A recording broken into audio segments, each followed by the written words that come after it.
Well, let me welcome everybody who's joined us. This is InFocus Live Australia, creating the wow factor on developing innovative programs that provide value and exceed expectations. And we are privileged today to have Katie Fraser. Katie, raise your hand, say hi. Hi. From Cievents. Samantha Holmes from Tourism Australia. Hello. And Craig Heider from Virgin Australia. Hi, everybody. So I think the easiest way to do this is I'll just start asking some questions, and then we'll go Katie, Samantha, and then Craig, and then come back. So Katie. Yep. Or I might jump in first on a couple of them. Okay. Depends on what the question is. All right. Have you seen a change in the overall perception of value of Australia as a destination, as a meeting place, and as an incentive choice in the last few years? Yeah, we have. I'll start this one. Obviously, I'm Samantha from Tourism Australia and work in the business events area. Yeah, we have seen a change in overall perception with the market returning and more clients looking for that longer haul destination. With that comes an eye on value, not only the monetary side of things, but also on the experiences and the value to the participants. And Australia might be perceived as a longer way to go, but on the ground, you'll find that our experiences are second to none, and it provides that experiential value to the delegates attending that money can't buy and that they'll remember for a lifetime. And then Katie, I think you can elaborate a little bit more on that one. Yeah, I think, as you said, value is not necessarily a monetary term, especially when you're talking incentive programs. It's more around, the money can't buy experience, the experiential factor that people take away that generally has a longer tail to the program necessarily than, the money spent on a venue and that monetary value. It's more around the tail of a program and those memories and experiences that last a lot longer with people than and I think that's, as Samantha said, where Australia has so many different levels of experiences to provide that it does really add great value to the programs. And I can jump in and dovetail on that. And from an airline perspective for Virgin Australia, it's like Samantha talked about, it's an experiential destination, but also sometimes people often forget that the airline perspective is the start of the journey. It's the start of the entire experience. So we're very focused on the experience as well with an all-inclusive product. So it's your onboard offerings, it's everything down to the most basic experience of boarding or checking in. So by having a premium airport experience, a premium onboard experience, we're launching the entire start of that entire experience for all the delegates. Yeah. So let me just play off of that for a second because of the airline's innovative nature. Sure. In terms of that experience, I just wanted to be clear for a second, Craig. There's no add-ons when you're on the plane. Is that what you were saying? Exactly. So, with our premium cabins like business class or premium economy, offering things like a welcome glass of champagne, offering, all-inclusive gourmet 3-course meals, all night, celebrity chef designed snacks, premium beers, wine, spirits available at the in-flight bars. So it really is truly an all-inclusive product from the moment you step on board to the moment you step off. So ladies, what type of innovation trends are you seeing and trying to provide for the meeting and incentive planner? Okay. We're both waiting for each other. I think it actually ties in nicely to the last question, to be honest, around value. I mean, I think it's a perfect link. Innovation doesn't necessarily have to be through monetary value or an increased spend on a program. In Australia as a destination, we're seeing a lot to do with the food and wine industry in Australia and how we can add innovation around those elements of a program. Stepping outside of just, some of the fabulous chefs and food and wine that the country does have, but actually tying those elements into the program. And also even the content of the programs. As an example, and we were chatting about this one yesterday, we had run a program for I think it was 1,100 people at the Sydney Convention Centre a few years ago, and the concept of the program was actually getting buyback and ideas for the business from each of the participants. And with 1,100 people, it's it's not necessarily the easiest thing to do. So throughout the program, we asked them all to write down their 3 top ideas for the business on multicolored sheets of paper. We did a bit of a team building activity, and they created paper aeroplanes, which they essentially flew to the stage while the CEO was on stage, and we coined it "Let Your Ideas Fly."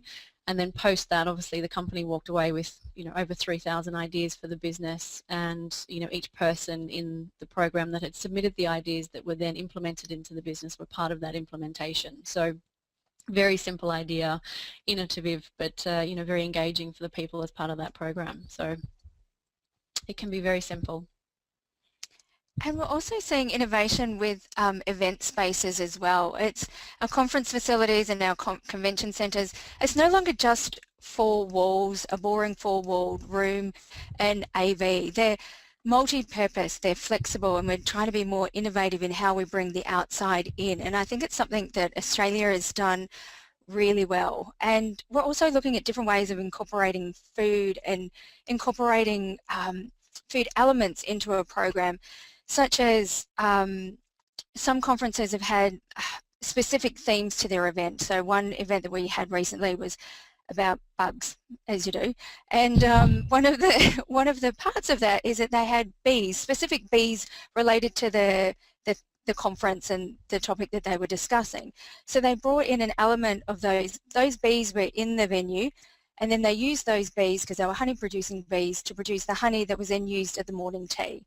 So a different way to sort of bring a little bit of innovation into the events and the things that you're trying to get across with your delegates or attendees or the like. So something a little bit different. To all 3 of you, would it be easy to say that innovation can be achieved on pretty much any budget, given what we've just talked about? Yep. Absolutely. Absolutely. I won't get to jump in first many times, so I'll actually jump in first on this one. So often we're focused, especially from an incentive perspective, business class tends to be the first thought. The premium cabins tend to be the first thought, but on any budget you can still offer an economy product, and you can still offer a phenomenal economy product, which is something that I really stand behind. Is yes, very proud of our premium cabins, very proud of our business class with celebrity meals, but those are also designed down the back in economy as well. Something as basic as we take out more middle seats than any other carrier, so we actually have the widest seats flying Trans-Pacific.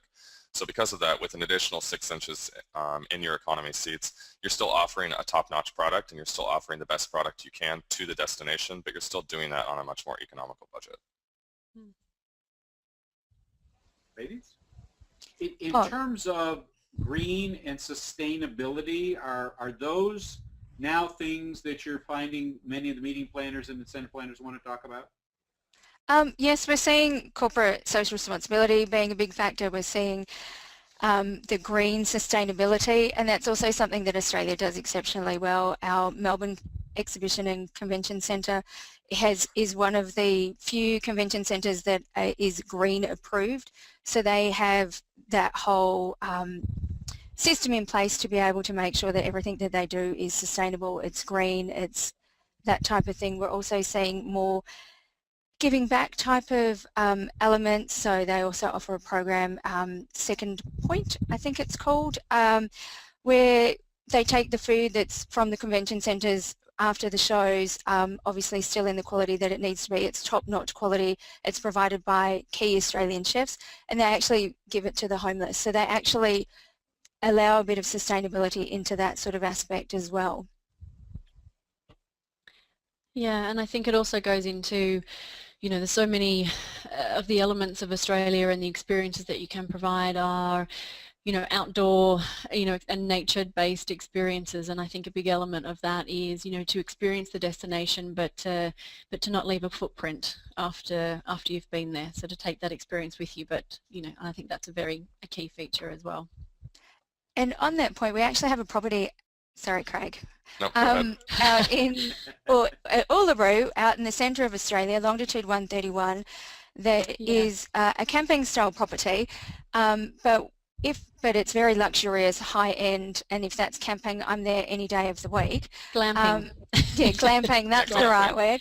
But if you were to take that away, if they were able to take, it's the type of thing that they're able to take that away, and within a year you would never have known that that property existed at all.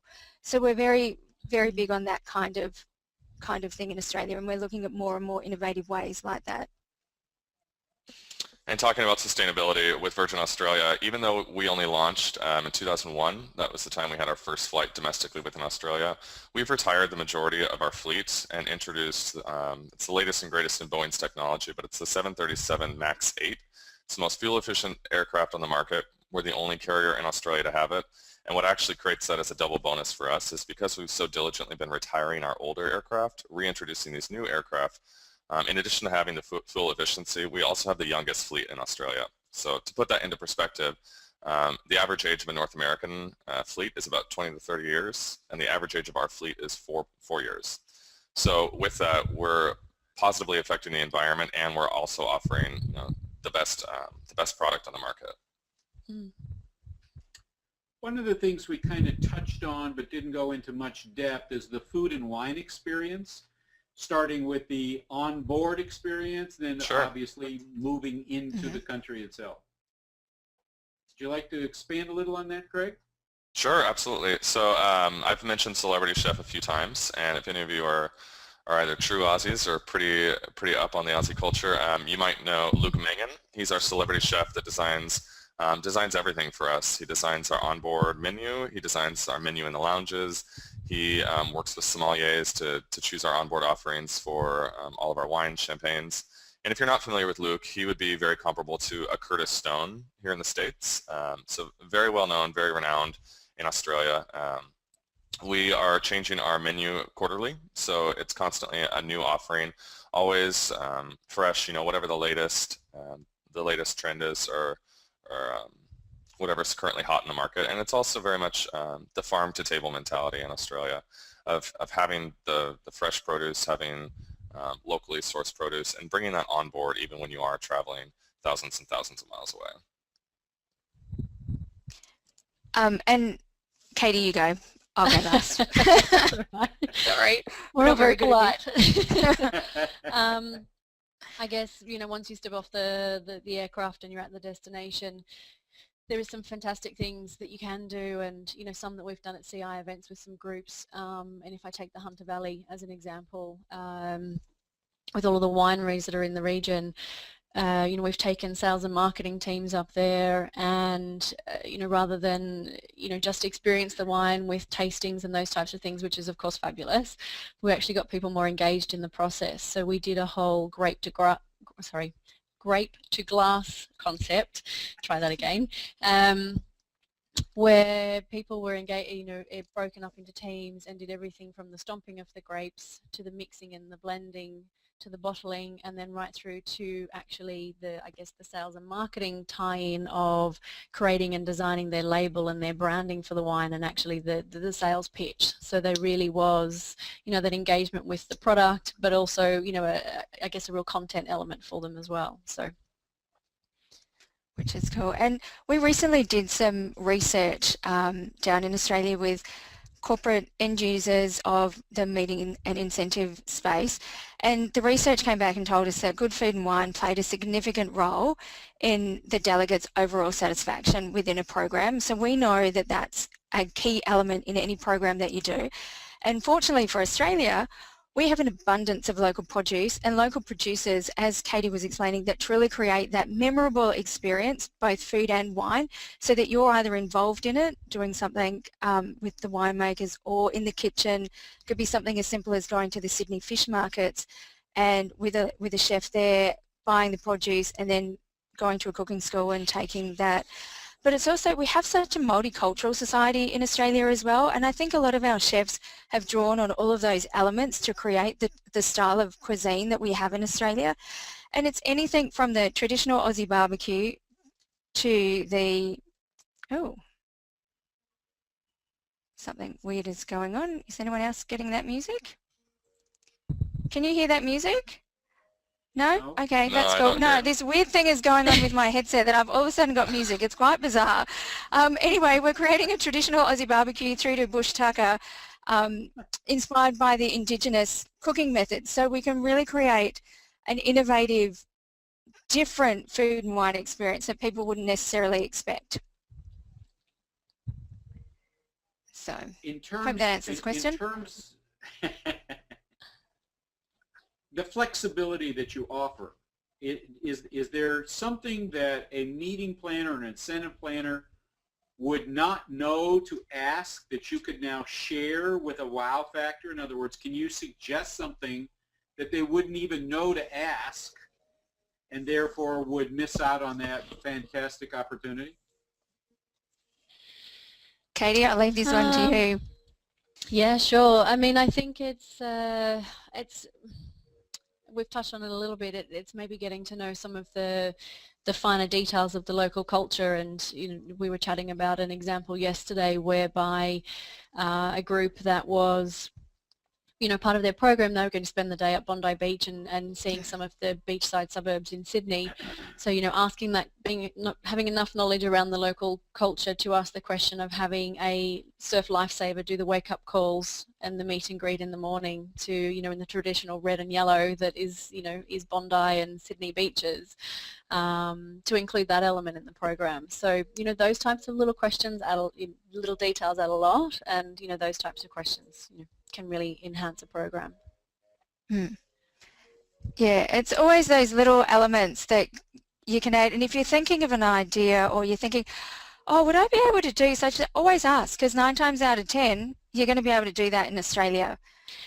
Absolutely. I think to pitch in, I've worked in a number of different countries around the world, and Australia in general, I think any supplier you come across in Australia and anybody in all of the programs, it's very much a can-do attitude, and everyone is very willing to create that experience. So as you said, I always ask the question, because I think 9 times out of 10 you'll find somebody on the other end that is willing to jump in and wanting to be part of it and make it happen.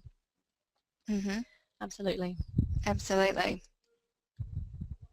Do you see a culinary trend that has not yet appeared but is moving forward? So, for instance, tapas was a trend, and here in the States they're now going, believe it or not, to smaller dessert portions so that you can, because before it was a half a cake. Well, I guess for us, we see a lot of farm-to-table opportunities, and I know that that's sort of becoming quite big worldwide, but that's something that we have been doing for years now, and it's something that is really quintessentially Australian, I think, personally. And then we're also seeing other things like progressive dinners and different innovations like that, whereas you take your water taxi to your first venue and you have your appetizer at your first venue, get back on the water taxi, for example, or a different form of transport, head to the next restaurant where you might have your main meal and then do something there, and then head on to the next venue for your dessert. So that's sort of something a little bit different that we're starting to do in Australia as well. And it works beautifully on the Sydney Harbour too, because it's not necessary. It's not just the culinary experience. It's also the the gorgeous environment that you're in, and water travel in Sydney is really something special. Absolutely. Greg, anything to add on the airline experience? I don't have too much to add. I would just echo what Samantha had said about farm to table, and really seeing that displayed on board with us and on board the aircraft.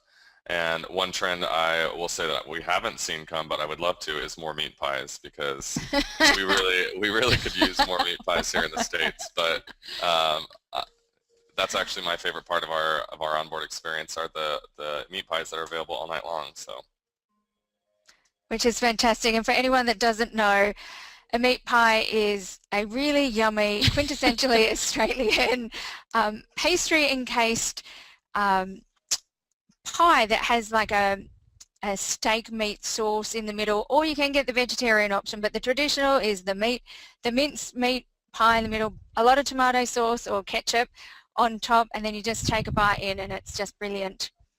And it's best at a sporting event or something like that as well. For those of us that love our sport, there's nothing better than a meat pie and watching a football game. First time I had it, I referred to it as a party in your mouth. Oh There you my. go. There was just so much going on. I mean, It's gorgeous. It's yes, beautiful. feel It's free, a beautiful feel free to thing. use it. Yes. So we're talking about the wow factor, and of course everybody will sit back and say, does that mean a huge investment of dollars, or can smaller budgets come up with the wow effect? Let me start with Katie. Absolutely. Smaller budgets can come up with the wow effect. You know, I touched on it a little earlier as well, that to me, I think a lot of the wow factor comes from the experience that you take away. So it doesn't need to be that, you know, at the most expensive hotel in the city or whatever that may be. It's the experiences that you provide along with that. And I think, you know, if we're talking incentive programs, it's the small detail. Everybody that's, you know, be it an incentive program for 10 people or for 100 people, it's really about making everybody feel really special on the program, like they're the only one on the trip. And it's little things like we said about the surf lifesaver, you know, doing the wake-up call for people in the morning, all those really small detail things that we do, like personalized itineraries, you know, room drops under their door every night to let them know what they need to know for the next day. The weather in Sydney is going to be, you know, lovely and in Celsius, you know, 32 degrees, and, you know, and those types of things that make people really special. And it's a wow factor. And, you know, that's stepping obviously outside of the destination, but it doesn't cost a lot to do those little things to make people feel really special. Samantha? Exactly, and I would totally agree with that. And then you've also got the other little things is just generally the locals out and about that also free of charge can make now back for your event. Because it's like if you're integrating your people, if you're going to certain venues, 9 times out of 10 there'll be an element where you come into contact with the locals, and it's some of those experiences and those interactions that also happen to help create that wow of a program as well. And it doesn't have to cost much money. It actually can be really, really simple to create a wow. It could be as simple as being at, say, Hamilton Island in the Whitsundays and then bringing out the koala to your event, and then getting your delegates to hold the koala. And that's giving them a touch point with the nature that everyone has heard about and everyone loves, and actually giving that experience and that wow that they go home about and start talking to their friends and family and other clients about, oh my God, you're not going to believe I held a koala, etc., something like that. So it's those small little touch points from what Katie said with the surf lifesaver knocking at your door with your breakfast, going morning, to holding a koala that are sort of those wow, small wows that create a big impact. Yeah. It doesn't, I mean, we do big wows as well, like you can have dinner on centre stage with the Opera House and you can walk in and do something fabulous, but that's obviously going to be a little bit bigger in budget to some of the smaller little things. Craig, in terms of the airline experience, Sure. do you have some wow factors for groups? Let me give you, for instance, if I had a large enough group, would you, as an example, set up a private check-in so that the lines were shorter? Just asking. Sure, yeah, there are definitely things we can do with that. Generally, group check-in would be more of something we would do domestically within Australia as opposed to locally here in Los Angeles, because just the nature of check-in here, everybody's coming in so staggered, so it's not like a domestic flight where everybody is arriving an hour, hour and a half before departure. But yeah, we can definitely work with our team, both on the ground and our group's booking team, to create something that's unique and special about that experience. And I would have to average? Go ahead. Oh no, I was just going to say, and on that, we actually recently ran a program to Australia called Dreamtime, where Virgin did a fabulous job of actually having the flight attendants meet and greet and actually doing some wonderful things in the lounges to actually provide that extra level of wow service for delegates attending events. Sorry. I mean, again, when we're talking about a wow factor, my expression is creating meaningful memories. You know, what are you going to talk about when you get back home around the water cooler? You know, I was just on a domestic flight that actually gave you full-sized bags of potato chips, you know, the vending size. I mean, everybody in the plane was talking about the size of the chips that were being offered. It tells you funny. how far down we come and how high we can now raise it And back how, up. yeah, and how much you can go back. Absolutely. Absolutely. And I think, you know, it's in the industry, it gets spoken about a lot, that return on investment, but now even more so we're talking about return on experience, because they're two, you know, interconnected but very important phrases. And I think if you take an experience in Australia like, you know, a sunrise over Uluru, which is, you know, very simple thing but awe-inspiring and such a beautiful experience, that type of thing lasts a very long time, and it's that that memory that has the tail of the event for you, which is that return on experience that, you know, most people are looking for out of a program these days. And Australia's full of them. Absolutely. Wow. Of those little experiences, Yeah. those one-off experiences that you just don't even realize, that people go home going, oh my God, did you not know?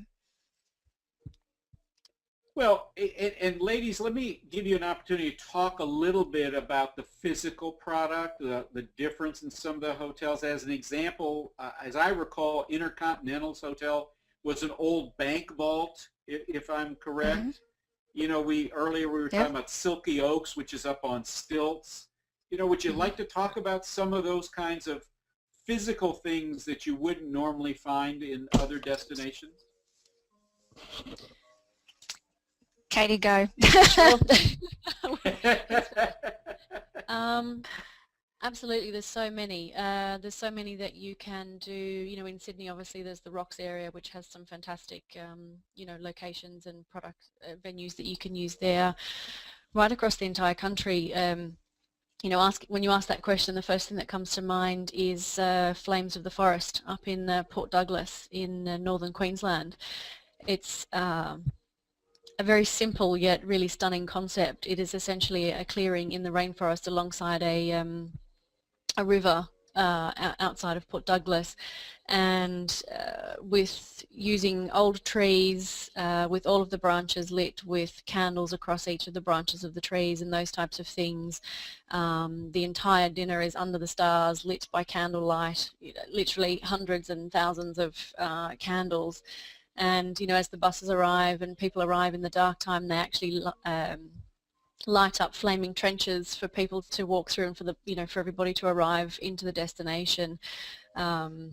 Just literally a really simple outdoor experience, which is a really beautiful, stunning thing. So there are so many examples that you can, of things like that you can do in Australia, city or, you know, outback as we call it. That's exactly. And then taking on the point from earlier when I mentioned longitude out at Uluru, you know, that's glamping out in the middle of a desert.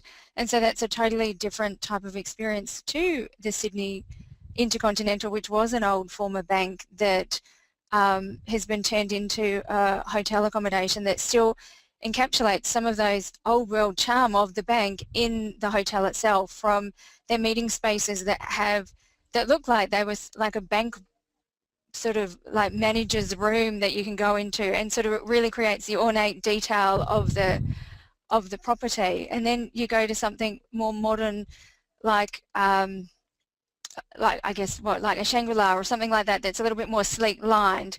But then the thing with something like Longitude 131, it's one of our luxury lodges, you've got the desert property, so you're in the camping tent in this really unique structure. Then you go to dinner by camel, if you like, and out to dine under the stars, to Sounds of Silence, where you're literally under the stars learning about the astronomy of the destination. Astrology, astronomy. The stars. The stars, exactly. Stars, yeah. Having our Indigenous people playing do a performance for you or something like that, you're actually getting this really unique environmental experience, but sort of playing on different elements that we have. And also the luxury lodges dotted around Australia are phenomenal. Something a little bit different to your traditional style hotel.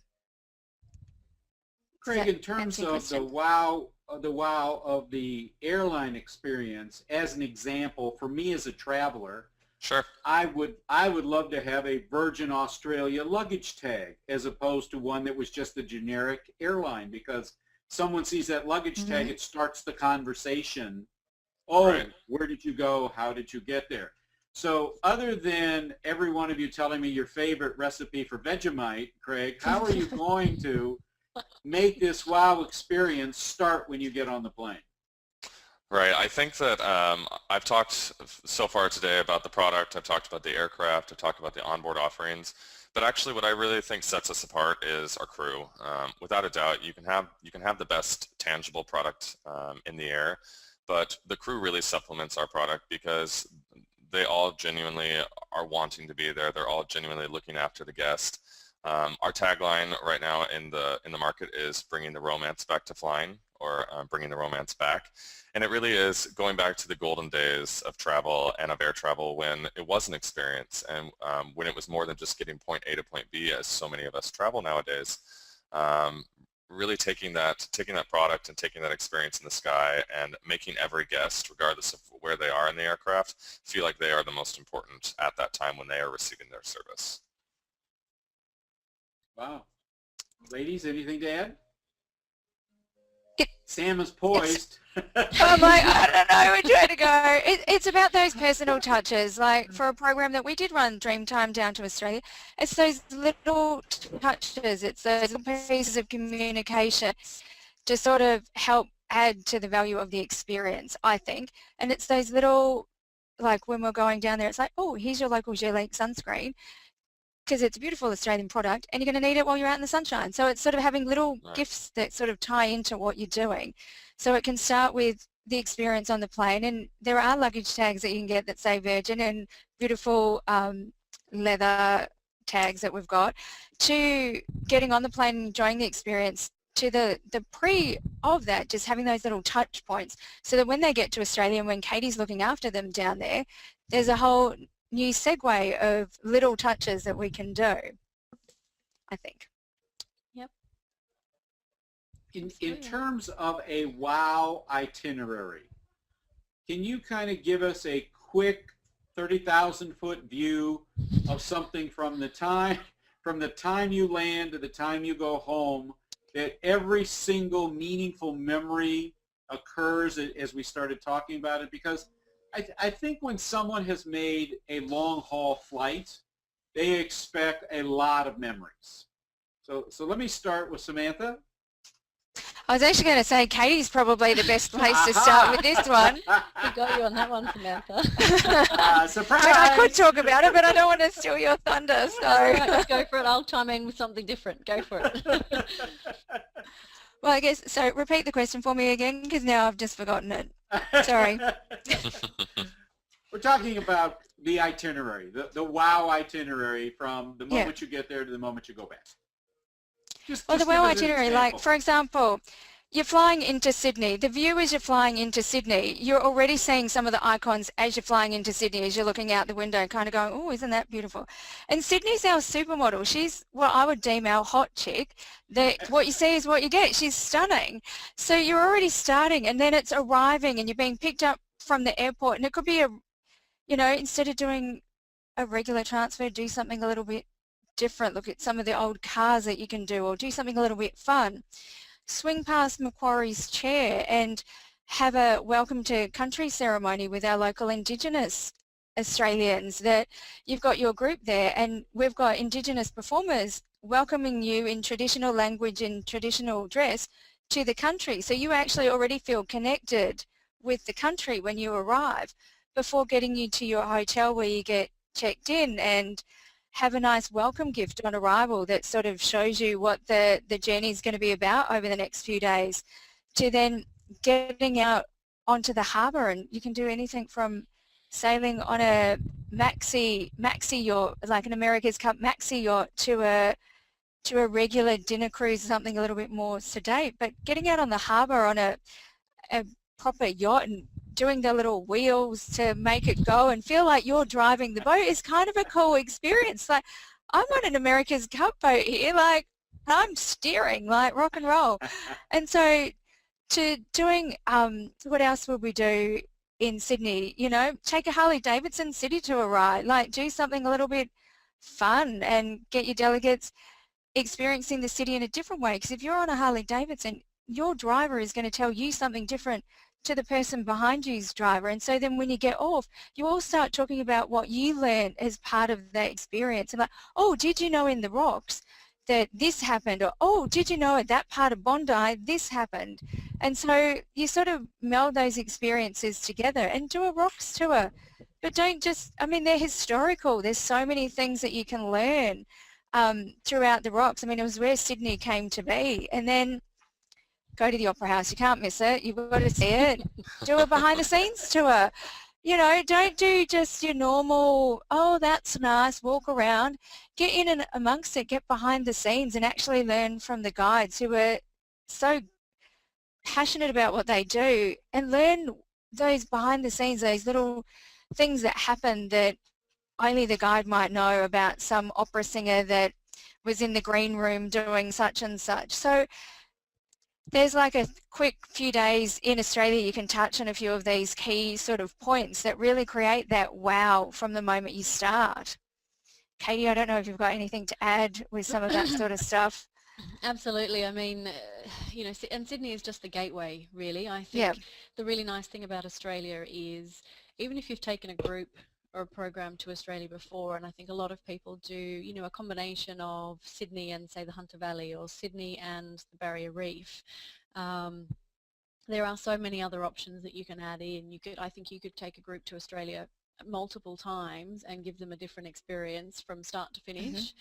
Absolutely. You know, half a dozen times every time you go. You know, if you take them to the West Coast and you're looking at the Margaret River, or, you know, if you head down to Adelaide, then you've got Uluru, you know, and up into Darwin. There, you know, there's amazing experiences across the entire country, and I think a lot of people always immediately think those Sydney experiences, and, you know, I'm a Sydney-sider, so of course I think it's fabulous, and I have a bit of a bias there as well, particularly when it's cold here in New York and it's lovely sunshine back in Sydney.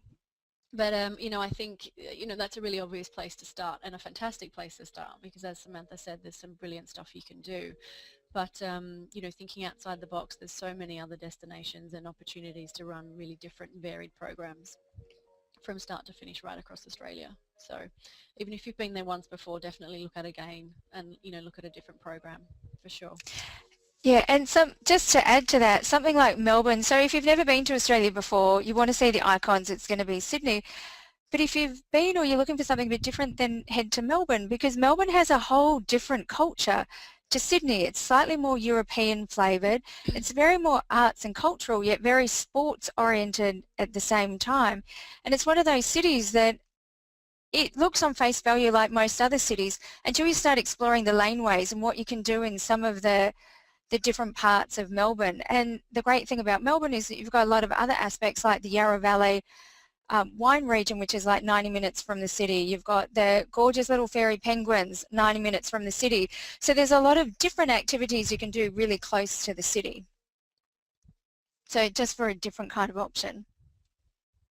Well, having been there a couple of times, I'll tell you, every time I went, I discovered something new. I never got bored. I found the people to be so engaging. I found that the products were so different, and certainly as you go from city to city, it was like going, as you say, almost to another country, because although it's under one roof, there was in fact a European feel. There was a, you know, activity feel, and of course, when you get up into Queensland, it's much more of the wellness and the activities than it is, say, in the metropolitan area. So I'm a big fan of Australia, and I said before, anytime you guys want me to come down and update my resume, please feel free to give me a holler. Absolutely. We'll have to get you down there. Absolutely. So we're going to kind of bring this to a close. So I want to give everybody an opportunity to kind of wrap up their final thoughts and anything they'd like to share. And so because the ladies have kind of taken it away from Craig, I'm going to start with him. Sorry, Craig. No, that's we great. always start with an airline. Okay, Craig. That's great. Yes, I think, I think I've definitely touched on the things I'd want to touch on with all of you. Really, I talked about bringing the romance back for us, but it's also about innovation for us. Really trying to set ourselves apart and not just be an airline and really be providing a true experience. So from the airport experience, the lounge experience, the onboard experience, one thing I didn't touch on, we'll talk about innovation, and this actually ties into budget as well. Domestically within Australia, we recently took a look at the product. I mentioned us introducing newer aircraft, and when we looked at in-flight entertainment, rather than going the traditional route of developing seatback entertainment, which would have allowed us to equip about 20% of the fleet, what we did is we actually developed an app. It's never been done by an airline before. It's a free app available from every app store. Once you're on board the aircraft, you have free access to the in-flight entertainment. And on top of that, because we went down that road, we actually have 95% of our domestic fleet equipped with in-flight entertainment, with the expectation of having 100% by the end of this year. So really, it's about doing things that nobody else is doing, doing those things, again, across the entire board. It's not just focused on the front cabins. It's focused down the back and the entire economy experience as well. So before I leave, Craig, I just want to make sure that Sure. app is for any smartphone, whether it's Android or iPhone? Correct. Any Wi-Fi enabled device, whether it's an Apple device, an Android device, even if you're on your laptop, you can download Microsoft Silverlight technology and then have that access directly from your computer as well.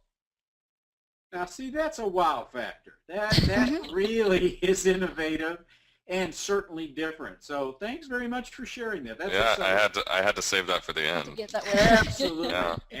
And I will bring my Wi-Fi enabled equipment with me on the flight. All right, you got it. Perfect. How about you, Samantha? Any closing thoughts? Well, I guess for us, one of the things that we know about Australia, we know we have the wow factor, we know that we're innovative, and we know that we've got all the elements for a fantastic program in Australia. Through research and a whole abundance of other information that we have, we know that some of the key factors that's important for a program is safety and security, excellent facilities, a good range of accommodation, good food and wine, unique and a great infrastructure, and we've got all that, and we're like positioned better now than ever to really build on what clients are looking for to really develop that WOW program in Australia. And I quickly just want to mention, we're actually just launched something on our leisure side of the business that I think is really going to help enhance the meeting side as well. There's a campaign that's just started with Virgin, actually started yesterday, called Someday, Australia Someday. So if you go to australiasomeday.com, you'll see some good content on the destination, little snippets and little videos about the destination that can really help inform you and create more of a unique sort of selling point for us. And it's also a competition, so if you enter it, you might actually win a trip. We're offering 50 across 52 weeks of the year, you have the chance to win win a trip to Australia. It's like every week, for 52 weeks, there's a trip to Australia. So take a look at the website, australiasomeday.com, because it is something a little different and will help provide you inspiration for those programs that you're trying to create. Ah, Some 52 Katie, lucky any people. last thoughts? Yeah. I think from a CI events perspective, and Craig mentioned taglines earlier in the conversation, ours that we use at CI events is inspire. And I think out of every program that any meeting planner or incentive planner does, and especially it's the core of what we do, we are really trying to inspire people that are on the programs with us. And looking at Australia as a destination, there are so many inspiring elements that you can include. So for us it's a melting pot of ideas, and I guess to meeting planners and incentive planners that are here in the US, I guess we have that added advantage of, obviously we have offices here in the US with lots of local knowledge, an Aussie here speaking to you right now, based in the US, and obviously we have our local teams on site on the ground in Australia as well. So local presence here with the pre-planning, and then local presence when you're on site in the destination as well. So. Well, I want to thank the three of you. I would like to close this with one of my favorite quotes, which is, don't let what you think you know prevent you from learning what you need to know. We've learned a lot about the wow factor. We've learned about the changes that have taken place. Certainly Craig held out a wow for the end. And I've got one wow left, and that is to announce the winner of our Australia goodie bag, which includes beauty treatments, chocolates, and because it's a woman, also jewelry, I've been told. So, drum roll, Mary Stefan is the winner, and she will be contacted to be able to get this wonderful bag of goodies. So, Fantastic. remember everybody that you need to take advantage of the revitalization of the innovation, the cleverness, and the willingness to offer a wow factor by our panelists and, of course, the great country of Australia. Until next time, I'm Jim Feldman. Make it a great day.